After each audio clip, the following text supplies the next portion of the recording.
अस्सलाम वालेकुम रहमतुल्लाह। कैसे हैं सब भाई दोस्त, खैरियत से हैं। आज हम जी बात करने जा रहे हैं बीगो 202 कंट्रोल की। इसकी आपको पूरी कमीशनिंग सिखाएंगे कैसे की जाती है। ये हमारा बीगो का कंट्रोल है, ठीक है, विद डिस्प्ले, और इसका मॉडल है ECP 202 बेस। ये इसका कंट्रोलर लगा हुआ है, ओके। इसके अंदर ये हमारा मॉडल है,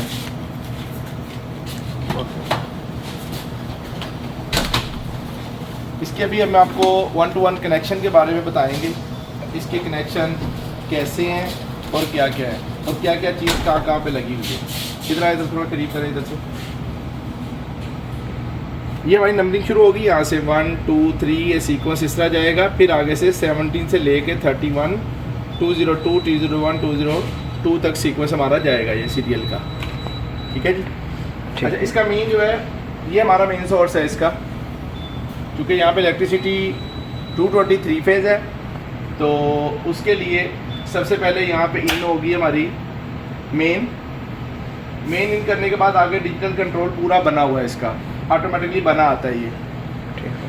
इसका सबसे पहले ये जो KM3 है, KM3 ये हमारे फ़ैन का कॉन्ट्रैक्टर रहता है। KM2 ये हमारा कंप्रेसर का कॉन्ट्रैक्टर रहता है, सॉरी हीटर का कॉन्ट्रैक्टर रहता है ये वाला। KM2 हीटर कॉन्ट्रैक्टर है। KM1 जो है हमारा, ये हमारा कंप्रेसर के लिए इस्तेमाल होता है, ठीक है। इसकी आपको कमीशनिंग के बारे में ये बताएंगे। हमारे पास इसकी मैनुअल है ये, ठीक है।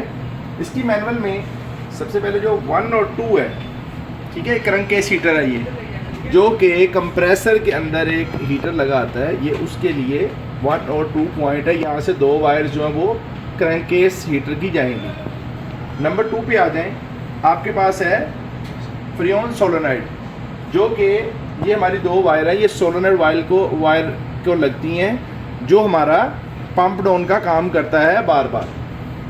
उसके बाद हमारा आ जाएगा 5 और 6 के ऊपर हमारा जो है वो कंडेंसर फ़ैन है, ऑप्शनल है हमारे पास। अगर हम यूज़ करना चाहते हैं, हमारा क्लाइमेट माइनस टेम्परेचर के एरिए का है, या हमारा कोल्ड एरिए में हम अगर यूनिट इंस्टॉल कर रहे हैं, तो उस केस में हम फ़ैन के लिए एक कंडेंसर फ़ैन के लिए वॉल सर्विस यूज़ करते हैं, अगर हमने यूज़ करनी है तो।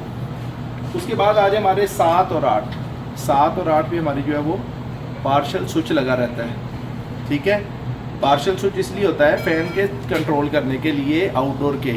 अगर हमारे पास सपोज़ 2 फ़ैन है, तो रात के टाइम पे अगर हमने इसे यूज़ करना है, तो हम एक इसका फ़ैन यूज़ करना चाहेंगे, क्योंकि ज़्यादा अगर हाई प्रेशर हमारा जो है वो कम हो जाएगा, लिक्विड लाइन में प्रेशर कम, हीट कम हो जाएगी, तो हमारा आगे फिर आइस फॉर्मिंग करेगा सिस्टम जो है, ठीक है। अच्छा, इसके बाद हम आ जाते हैं 11 और 12 पे। 11 और 12 पे हमारा LP-HP स्विच है, जो कि हमारा यूनिट के अंदर आउटडोर में लगा होता है। उसकी 2 वायर आके LP-HP स्विच पे लग जाएंगी, ठीक है, लो प्रेशर और हाई प्रेशर स्विच की। उसके बाद आ जाती है जी 13 और 14 नंबर पॉइंट पे। 13 और 14 नंबर पॉइंट के ऊपर हमारा लगा हुआ जी मॉड्यूल की सप्लाई है, जो कि कैरवन पावर बेस जो हमारा मॉड्यूल लगा होता है कंप्रेसर के आउटडोर के अंदर, एक रिले लगी होती है ब्लैक कलर की, मॉड्यूल बोलते हैं उसे। मॉड्यूल रिले जो है उसके अंदर पावर जाती है 220 लाइव होती है, वो ये हमारी 13 और 14 पे वो लगेगी। 15 और 16 पे हमारा सिग्नल की ऑप्शन है, अगर आपने यूज़ करनी है तो आप कर लें, नहीं करनी तो आप उसे 15 और 16 को जंपर कर दें। आगे आ जाएँ 17 और 18 पे। 17 और 18 पे हमारा टेम्परेचर सेंसर लगेगा।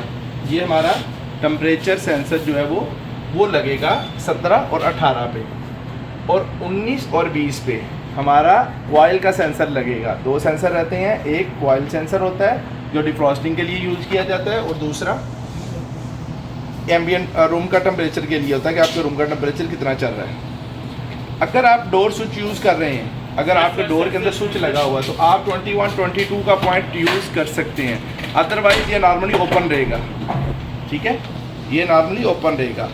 उसके बाद आपकी 23 और 24 पे अलार्म रिले लग सकती है। अगर आप किसी किस्म की अलार्म रिले लगाना चाहते हैं, कि भाई हमें कभी को फॉल्ट आ जाए तो हमारा अलार्म की लाइट ऑन हो जाए, तो सो इसके लिए आप यूज़ कर सकते हैं उसको भी, ठीक है।